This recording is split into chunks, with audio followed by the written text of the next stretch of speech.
गणनायकाय गणदैवताय गणाध्यक्षाय धीमहि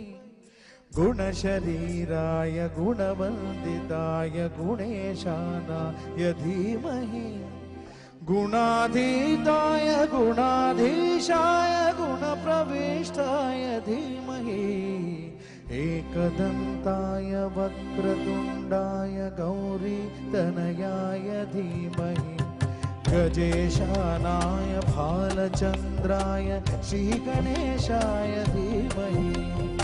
एकदन्ताय वक्रतुण्डाय गौरीतनयाय धीमहि गजेशानाय भालचन्द्राय श्रीगणेशाय धीमहि